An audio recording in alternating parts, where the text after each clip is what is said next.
మండల కేంద్రంలోని ఈ వ్యవసాయ మార్కెట్లో ఆరవలసినటువంటి ఈ ధాన్య కుప్పల దగ్గరికి రావడం జరిగింది. ఈ ప్రభుత్వం అనేకమైనటువంటి రైతుల కోసం అనేక హామీలు ఇచ్చి మేము తాలు తరుగు లేకుండా కొనుగోలు చేస్తామని చెప్పినటువంటి ప్రభుత్వం ఎక్కడ కూడా ప్రతి క్వింటాల్కి 10 నుంచి 12 కిలోలు 15 కిలోల వరకు కూడా కటింగులు విధించి రైతులను ఏదైనటువంటి సౌకర్యాలు ఏర్పాటు చేయాల్సినటువంటి ప్రభుత్వము ఇక్కడ టార్పాలిన్స్ కానీ మిగతా కూడా ఇప్పుడు ఎందుకంటే వర్షాలు రెగ్యులర్గా వర్షాలు పడుతున్నందున ఈ మానకొండూరు మార్కెట్లో ఇప్పటికీ ఇంకా ధాన్యం కుప్పలు చాలా వరకు ఇక్కడ మార్కెట్లో ఉన్నాయి. వీటిని ఎందుకంటే వర్షంతో కాపాడుకోవాల్సిన రైతులు చాలా ఇబ్బంది పడుతున్నారు కాబట్టి వాటిని కాపాడుకోవడానికి కావాల్సినటువంటి సౌకర్యాలు మార్కెట్ కమిటీ సౌకర్యాలు కల్పించాలని చెప్పి మేము కోరుతున్నాము. అదేవిధంగా ప్రభుత్వం కూడా ఈ కొనుగోలు కూడా ఏదైతే ఉందో కటింగ్స్ ఏ విధమైనటువంటి తాలు తరుగు పేరు మీద మీకు కటింగ్లు ఉండవు అని చెప్పినటువంటి ప్రభుత్వం ఈ సంవత్సరం ఈ ఫసలు ఈ కాంగ్రెస్ ప్రభుత్వం వచ్చినాక ఎక్కడ కూడా ఈ కటింగ్ లేకుండా కొనుగోలు చేసినటువంటి దాఖలాలు లేవు. ప్రభుత్వము చెప్పేది ఒకటి చేసేది ఒకటి. గతంలో టీఆర్ఎస్ నాయకులు వీళ్ళంతా కూడా మిల్లర్లతోటి కుమ్మక్కైతే ఇప్పుడు కాంగ్రెస్ నాయకులు కాంగ్రెస్ ప్రభుత్వం మిల్లర్లతోటి కుమ్మక్కై రైతులను మోసం చేసినటువంటి పరిస్థితి ఈరోజు ఉన్నది. మేము ఇప్పటికీ ఇంకా ఏదైతే ఈ వడ్లు ఇంకా ధాన్యం ఇంకా మార్కెట్కి వెంటనే కొనుగోలు చేయాల్సి ఉన్నాయో ఆరవలసినటువంటి ధాన్యాన్ని వెంటనే సత్వరమే వీటిని పంపించి మిల్లలకు పంపించేటువంటి ప్రయత్నం చేయాల్సిందిగా మేము ప్రభుత్వాన్ని అధికారులను మేము కోరుతున్నాము. అంతేకాకుండా ఈ ప్రభుత్వము రైతులకు ఇచ్చినటువంటి హామీలన్నీ కూడా నెరవేర్చాలని చెప్పి మేము డిమాండ్ చేస్తున్నాము.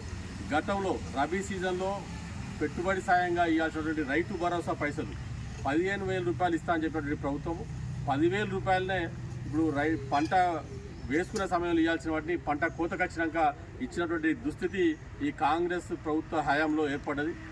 ఇప్పుడు మరి గత సీజన్ ఇప్పుడు ఇచ్చిర్రు. మరి వానాకాలం ఆల్రెడీ వర్షాకాలం స్టార్ట్ అవుతుంది కాబోతుంది కాబట్టి పెట్టుబడి సాయం కింద మీరు ఇచ్చినటువంటి హామీ మేరకు ఎకరానికి 15,000 రూపాయలు రైతులకు కౌలు రైతులకు రైతు కూలీలకు 12,000 రూపాయలు వెంటనే విడుదల చేయాలని చెప్పి మేము డిమాండ్ చేస్తున్నాము. మీరు ప్రతి క్వింటాల్కి 500 రూపాయలు బోనస్ ఇస్తా అని చెప్పి హామీ ఇచ్చిర్రు. ఎక్కడ కూడా మీరు ఇచ్చినటువంటి హామీని 100 రోజుల్లో హామీ అమలు చేస్తా అని చెప్పినటువంటి ప్రభుత్వం మరి రేవంత్ రెడ్డి గారు మరి అన్ని దాని మొత్తం ఈ సీజన్ రబీ సీజన్ సంబంధించినటువంటి కొనుగోలు కూడా పూర్తయి కావస్తున్నాయి. మరి ఈ 500 రూపాయలు ప్రతి రైతుకి ప్రతి క్వింటాల్కి ఎప్పుడు ఇస్తారో మరి బాకీ మీరు దాన్ని ఎప్పుడు తీరుస్తారో చెప్పాల్సిన బాధ్యత మీ మీద ఉన్నది. అంటే ప్రతి ఎకరానికి కనీసం 14 నుంచి 15,000 రూపాయలు ప్రతి రైతుకు మీరు ప్రతి ఎకరానికి బాకీ ఉన్నారు. మీరు అవన్నీ కూడా తీర్చాల్సిన బాధ్యత మీ మీద ఉన్నది. లేకుంటే రైతులు మీకు ఏ రకంగా బుద్ధి చెప్పాలో మీకు బుద్ధి చెప్తారు. మీరు ఆ రైతు భరోసా పైసలు ఈ రైతు బోనస్ పైసలు అదేవిధంగా 2 లక్షల రుణమాఫీ చేస్తా అని చెప్పారు. మరి ఆగస్టు 15 కాదు ఇమ్మీడియట్గా వాళ్ళు ఇప్పుడు పెట్టుబడి పెట్టుకోవడానికి రైతులకు రుణాలు అవసరం పడతాయి, వాళ్ళ పెట్టుబడికి డబ్బులు అవసరం పడతాయి. కాబట్టి మీరు ఆ రుణాలను క్లియర్ చేస్తే వాళ్ళు మళ్ళీ రుణాలు తీసుకునే అవకాశం ఉంటుంది. కాబట్టి మీరు 15 ఆగస్టులు పెట్టి రైతులను మోసం చేయాలి. మళ్ళీ ఎందుకంటే వచ్చే లోకల్ బాడీ ఎలక్షన్స్ అన్ని పెట్టుకున్న తర్వాత రైతులకు వాళ్ళకు ఎందుకంటే గాడిద గుడ్డు పట్టుకొని తిరిగి మొన్నటి వరకు అది చూపిద్దాం అనేటువంటి ప్రయత్నం చేస్తున్నారు. వెంటనే అటువంటి కాకుండా వెంటనే సత్వరమే రుణాలను 2 లక్షల రూపాయల రుణమాఫీ అవుతుందో దాన్ని వెంటనే చేయాలని చెప్పి మేము డిమాండ్ చేస్తున్నాము.